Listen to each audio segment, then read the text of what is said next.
Where these girls come from are streets filled with violence and confusion. The girls wake up every single day to gunshots and drugs and prostitution. They're experiencing the fallout of other people's choices, not theirs.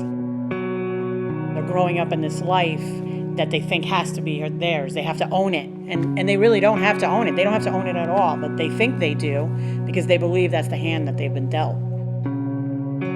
They don't realize that they can just throw those cards in and just get a whole nother hand of cards. Young Women of Valor has made a commitment to these girls to reach out to them and show them that they don't have to grow up in this violence and that there is hope for them, that they have options and choices, that they don't have to live a life full of somebody else's choices.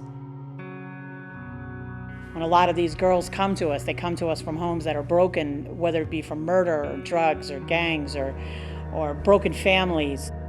They're coming from a place where everybody else, even teachers, have given up hope, and they don't reach out to these girls and say, hey, you know, there's a different plan for you. Their view is foggy of what life should be about because somebody else made choices and put them in the spots that they were in. And now they know. They come to us and they hug us and they tell us they love us and they're opening up and they're sharing their experiences and they're so hungry and soaking up the Lord like a sponge, and they want to know things, and they want to know how to do it right, and they want to know how to get out of what they're in, and they want to make sure they don't make the same mistakes that their other family members have made or their friends are making. They're coming to Young Women of Valor and they're enjoying themselves and they're laughing, and you just know that they're getting it. They're starting to understand that I don't have to live this life that somebody else dealt to me. I can live the life, you know, that God planned for me. And that's what we teach them, that God took great care in forming them and putting them in their mother's womb and making a plan for their lives, that they can make these choices, that they can live a better life, that they can have love and that somebody loves them.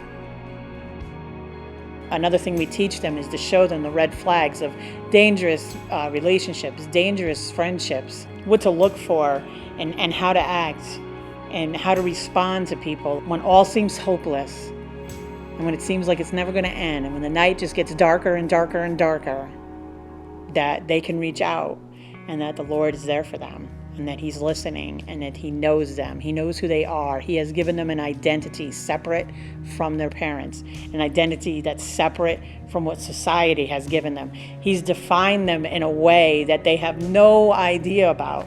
But they don't even have a clue that their identity is in Him.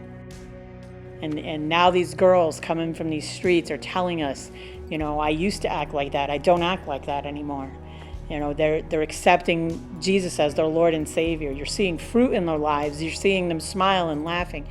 They're asking questions about relationships and friendships and boys and drugs and partying and everything, and they're coming to us and asking these questions, and we're putting these options before them, and it's wonderful to see them turning and making the right choice, but knowing that even if they make the wrong choice, that we're still there. We're going to support them. We're going to see them through. We're going to help them through, and that the Lord doesn't love them any less today than He did yesterday.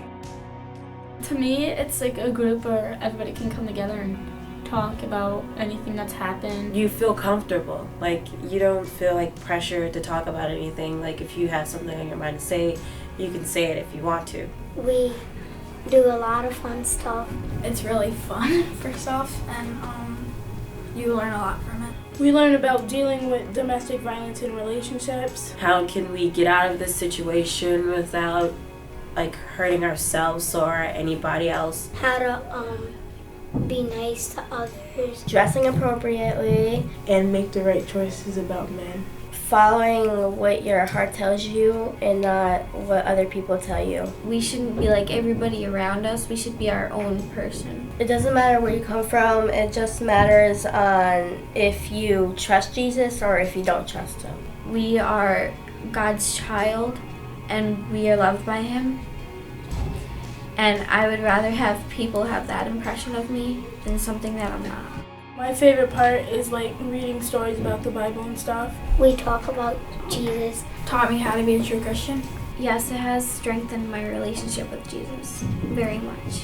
Yeah, it made me more interested in Jesus. Like, I committed him already to be my Lord and Savior. Not everybody has like a supportive family or like someone that they can talk to without knowing that their business would be spread all over the place.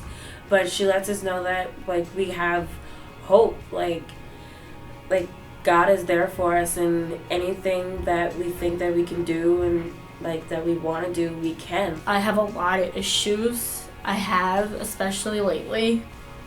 And it's like I tell them, and it's like they want to help me, and it's like I feel like I've never been this loved before. Like I don't have a very good relationship with my parents, and it's like hard on me. So it's like I come here or any church, and it just makes me feel so happy because I'm involved with God. I'm saved, and it, like I know He has good plans for me one day. I love Women of Valor. It is very awesome. Woman of Valor changed my life. It's like a big sisterhood. That's what it feels like.